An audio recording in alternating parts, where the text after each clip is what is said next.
और किसान आंदोलन से संबंधित टूल किट मामले में 22 साल की एक्टिविस्ट दिशा रवि को गिरफ्तार करने के बाद अब दिल्ली पुलिस ने इस मामले में कथित आरोपी निकिता जैकब और शांतनु के खिलाफ भी जांच शुरू कर दी है। टूल किट को लेकर वर्चुअल मीटिंग की जानकारी साझा करने के लिए पुलिस ने जूम ऐप को भी अब पत्र लिखा है। पुलिस के मुताबिक 26 जनवरी को हुई हिंसा से कुछ दिन पहले ही करीब 60 से भी ज्यादा लोगों की जूम ऐप पर मीटिंग हुई थी। इस बीच निकिता जैकब और शांतनु ने अग्रिम जमानत के लिए बॉम्बे हाई कोर्ट का दरवाजा खटखटाया है और दोनों ही मामलों की सुनवाई आज कोर्ट में की जाएगी। The initial examination of Nikita revealed that she and her associate Shantanu and Disha had created the toolkit Google document. The email account created by Shantanu is the owner of this document and all others are its editor. A woman named Puneet, who is based in Canada, connected these people to the Pro-Khalistani Poetic Justice Foundation and through them created the toolkit Google document titled Global Farmer Strike and Global Day of Action 26th January. और विवादित tool kit document को बनाने और इसको साझा करने में आरोपियों की भूमिका को लेकर दिल्ली पुलिस ने कई बड़े खुलासे किए हैं। आपको बता दें कि कई ऐसे बड़े नाम भी लिए गए हैं दिल्ली पुलिस द्वारा कल की गई प्रेस कॉन्फ्रेंस में, जिन पर 5 लोग ऐसे हैं जिन पर काफी बड़े आरोप भी लगाए गए हैं और लगातार इस तरह के नाम भी सामने आते रहे हैं। हम अपने संवाददाता आलोक सिंह के पास भी जाना चाहेंगे और उनसे जुड़ना चाहेंगे और ज्यादा जानकारी के लिए सीधा चलते हैं आलोक के पास, जो कि हमें बताएंगे कि आखिर दिल्ली पुलिस ने किन उन 5 लोगों के नाम लिए हैं जो कि इस पूरे के पूरे विवाद में सबसे ज्यादा आगे आए हैं, जिनके नाम और उनके आखिर किरदार क्या थे दिल्ली पुलिस के मुताबिक। आलोक, क्या ज्यादा जानकारी है?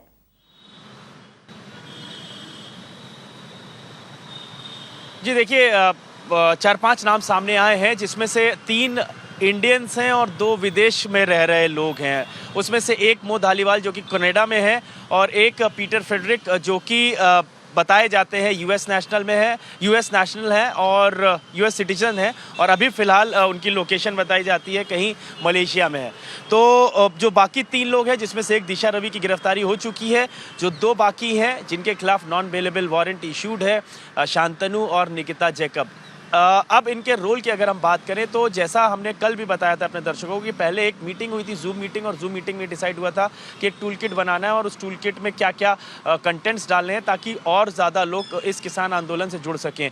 ऑब्जेक्टिव क्या था, उनका मिशन क्या था, ये किसी को नहीं पता, ये इन्वेस्टिगेशन में निकल के आएगा। लेकिन जिस तरीके से उस कंटेंट्स में जो चीज़ें कहा जाए तो ऑब्जेक्शनेबल चीज़ें मिली हैं, जो देश विरोधी कंटेंट्स, देश विरोधी चीज़ें भी पड़ी हुई हैं, उसके कारण ही दिल्ली पुलिस ने सेडिशन का केस रजिस्टर किया है। जब जूम मीटिंग हुई और उसमें ये डिसाइड हुआ कि टूल किट बनाना है, तो टूल किट बनाया जो गया वो शांतनु के जीमेल अकाउंट से बनाया गया। निकिता जो थी वो मीटिंग को कोलैबोरेट कर रही थी, मतलब अगर कहें तो जो मो धालीवाल हैं वो एक पोएटिक जस्टिस फाउंडेशन, जिसको बताया जाता है दिल्ली पुलिस करती है कि प्रो खालिस्तानी ऑर्गेनाइजेशन है, उससे जुड़े उसके वो फाउंडर मेंबर हैं और उनके कहने पर एक पुनीत नाम के उनके एम्प्लॉय ने निकिता से बातचीत की थी और उससे कहा था कि जूम मीटिंग करे। जब जूम मीटिंग हुई, जूम मीटिंग में टूल किट बनाने का मुद्दा क्लियर हुआ और टूल किट जो बनाया गया वो शांतनु के जीमेल अकाउंट से बनाया गया, गूगल अकाउंट है ये। और फिर उसके बाद इसको जो दिशा रवि हैं उन्होंने इस डॉक्यूमेंट को ग्रेटा थनबर्ग को दिया और कहा कि आप इसको अपलोड कीजिए। पहला जो डॉक्यूमेंट दिया गया था उसमें इन सब का नाम था, इसलिए दिशा ने दोबारा ग्रेटा को कहा कि इसको डिलीट करो क्योंकि इसमें सारे लोगों के नाम है। इसीलिए आपको याद होगा कि ग्रेटा ने ये बोला था कि मुझे पहला उसने अपना जो टूल किट था उसने डिलीट कर दिया था और दूसरा अपडेटेड वर्जन दिया था।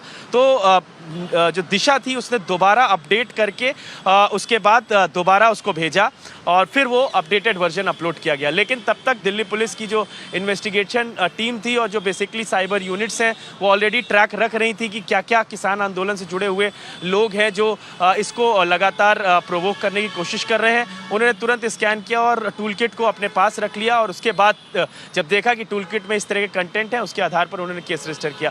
तो ये पूरी साजिश थी, कहीं ना कहीं इंडिया की जो इमेज है उसको ख़राब करने की, ऐसा दिल्ली पुलिस का क्लेम है। और इसी के कारण से दिल्ली पुलिस ने इस इन्वेस्टिगेशन को किया है। एक व्यक्ति की गिरफ्तारी हुई है, बाकी और जो लोग हैं जिनके नाम सामने आने हैं या आ रहे हैं वो सारे रेडार पे हैं और सारे लोग गिरफ्तार होंगे, ऐसा दिल्ली पुलिस का कहना है।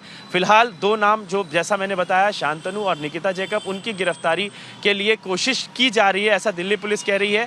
और साथ ही साथ ये 2 लोग जिनके बारे में बताया उनके लिए एक्सट्रेडिशन पॉलिसी के तहत आगे एमईए भी अपनी कार्रवाई करेगा। जी शुक्रिया आलोक इस पूरी जानकारी के लिए। तो जैसा कि आलोक बता रहे थे कि अगर दिल्ली पुलिस के दावों की बात की जाए तो उनके मुताबिक एक पूरे तरीके से सोफिस्टिकेटेड तरीके से ये पूरी प्लानिंग की गई थी और इस पूरी प्लानिंग के तार अंतर्राष्ट्रीय स्तर से भी जुड़े हुए थे। और जैसा कि आलोक बता रहे थे कि इस मामले में 2 ऐसे आरोपी हैं जिनको की पकड़ने की लगातार दिल्ली पुलिस कोशिश कर रही है। उनके नाम है निकिता और शांतनु। उनके बारे में भी आपको बता देते हैं। टूल किट मामले में आरोपी निकिता जैकब के वकील ने मुंबई पुलिस घटनाक्रम के बारे में जानकारी दी है।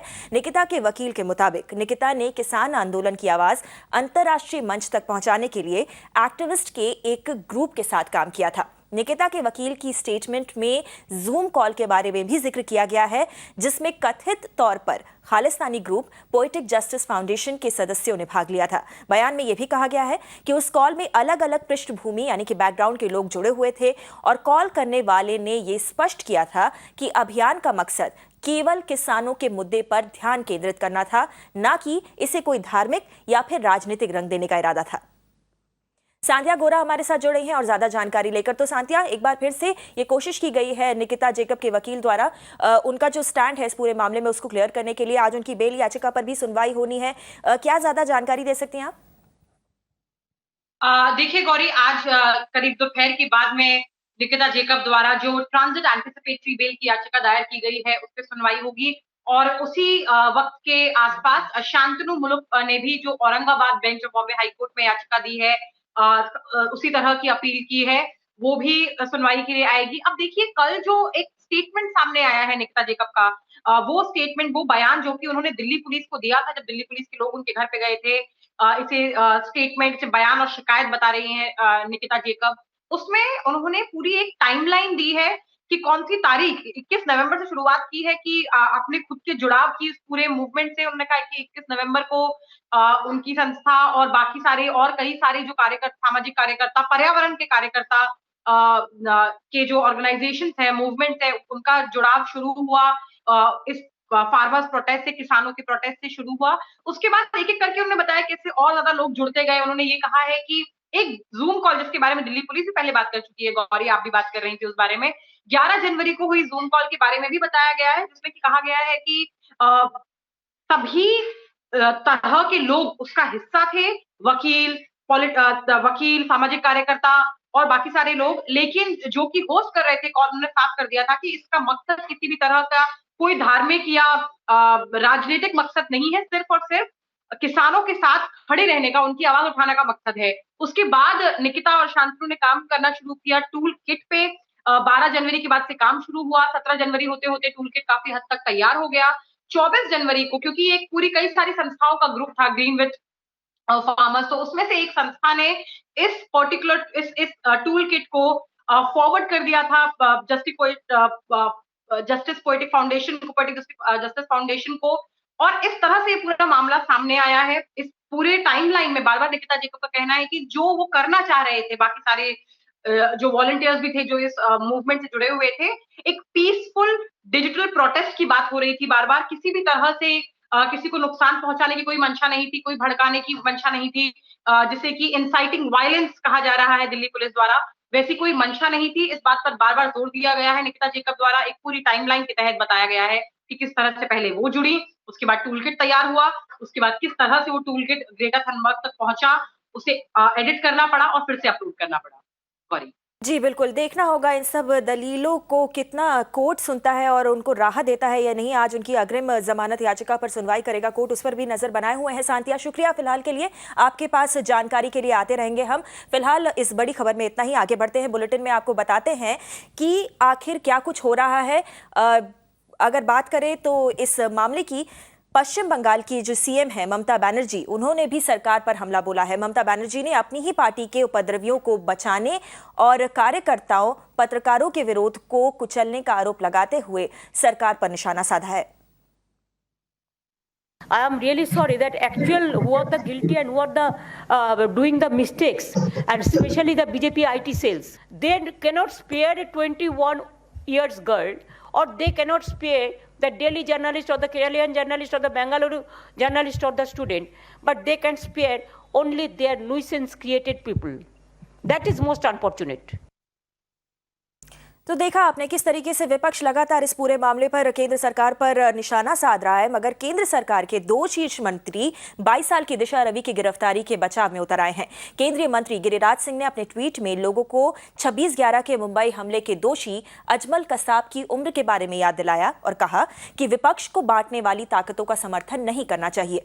वहीं केंद्रीय मंत्री प्रकाश जावड़ेकर ने भी अपने ट्वीट पर दावा करते हुए कहा कि जब वो 21 साल के थे तब वो एबीवीपी में थे और देश के विकास और उसे आगे ले जाने के लिए काम कर रहे थे। सीधे तौर पर यह तंज है दिशा रवि पर।